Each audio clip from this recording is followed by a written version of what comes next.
The next day at Yeon's workplace, he reports that order number 82 is ready for delivery. He thanks the delivery worker for their effort and asks them to be careful. After that, he reflects that in summer there are too many shaved ice orders. He thinks to himself that there is an enormous amount of work and that he is dying of exhaustion. At another moment, he looks at his boss. He remembers the previous night when he was with Haeun's uncle. He thinks for a bit and then calls her.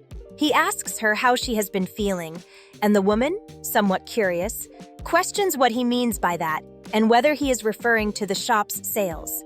The young man replies that he is not and asks about the staff, wanting to know how their daily lives, health, and personal relationships are. Oh Yoo-ju asks him what he is trying to say and tells him that if he has something to talk about, he should say it without so many detours. So the young man reveals that it is not like he was spying on her. It is just that the previous night he saw her and Haeun's uncle together, and that it was pure coincidence. His boss, upon hearing that, asks if he really saw them. The young man confirms it and asks whether the two of them went somewhere together and if they are dating.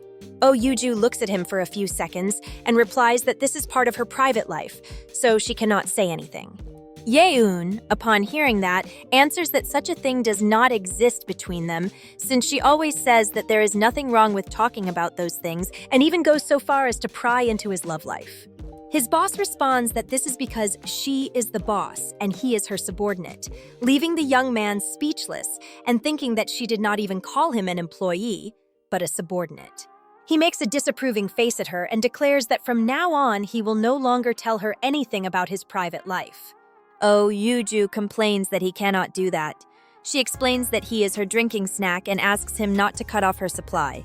Yi-eun, angry, asks if she uses his private life for gossip, and his boss changes the subject, replying that her private life is not interesting at all and that it is zero sugar.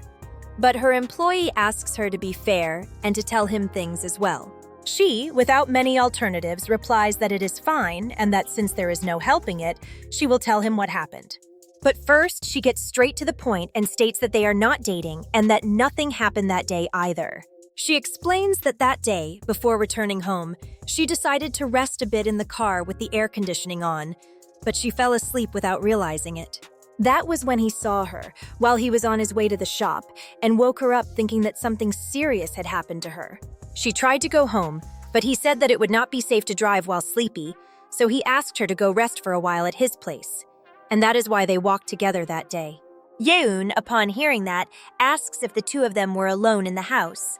But Oh Yoo-ju already assumed that he would think something like that, so she explains that she is only saying it just in case and asks him not to think strange things, since truly nothing happened at all. She reveals that she only drank a bit of water and fell asleep, since she was really tired that day. Her employee, upon hearing that, asks if they are just friends, and his boss replies that they are just colleagues in the same line of work, and that everything they talked about was only about the shop. That makes Yoon laugh a little, but his boss seems somewhat uneasy and then says that nothing happened that day, and asks him not to tell Haeun anything. The young man understands and confirms that he will not. She also asks him not to let Shin-young find out, since whenever she notices anything, she starts making strange deductions.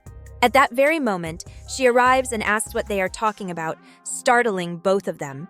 The boss asks why she did not go home, and the girl replies that she said she would go after doing her homework for the Language Institute. But Oh Yoo-ju asks her to leave right away, which leaves her employee confused, saying that it is unfair. At the end of the day, Yeon returns home and reflects that he is glad that the two of them have become friends, since he knows that his boss has been alone for a while. He thinks it would be even better if their relationship advanced into something more, but that is no longer something he can have an opinion on.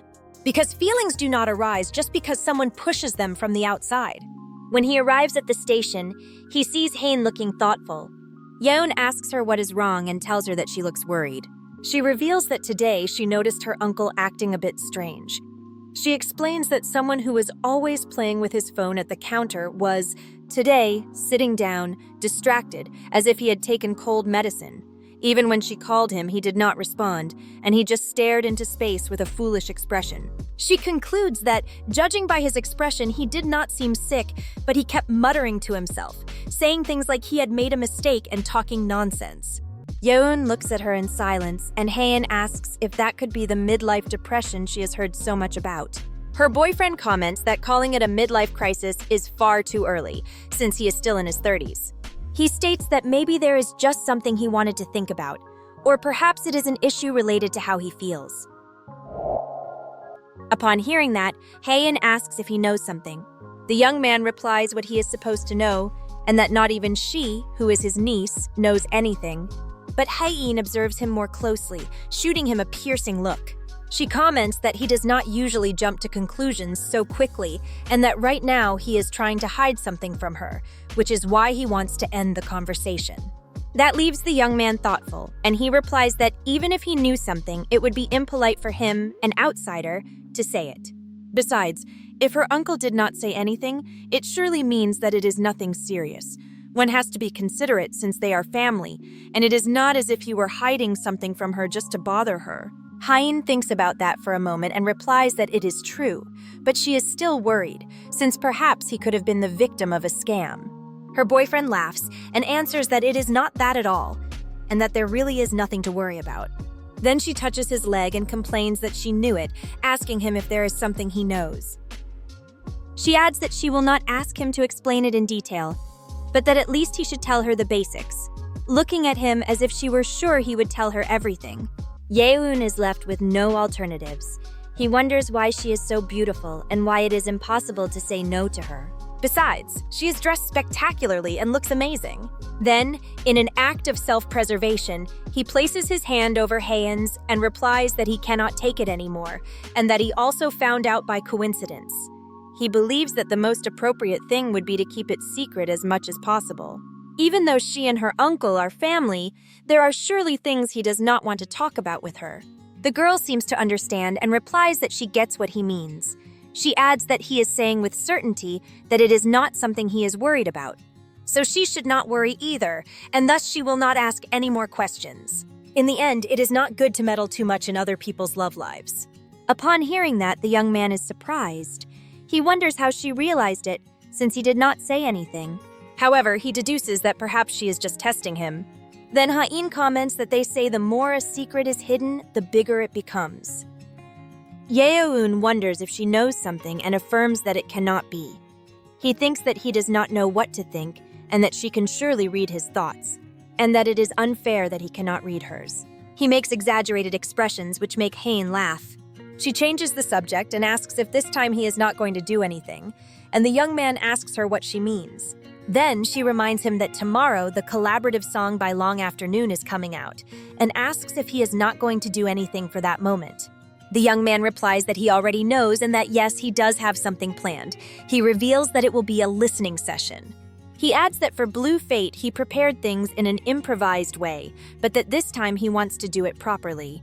His girlfriend, curious, asks what he is preparing with such dedication, and the young man replies that maybe some snacks or something so they can listen to music together. But Haein asks him not to prepare so much, saying that just listening to music normally is fine. Her boyfriend looks at her and reflects that, honestly, he really wants to listen to the new song by Long Afternoon, but he is also very excited about staying up late with her. When they are together, he has a lot of fun. So he comments that he has many things he wants to tell her and that he wants tomorrow to arrive already. At that very moment, the last train arrives. The next day, Sung Hyun-jae calls Haein and asks her to make a contract. This leaves the girl confused and she questions him, while the man looks at her remembering that the more a secret is hidden, the bigger it becomes.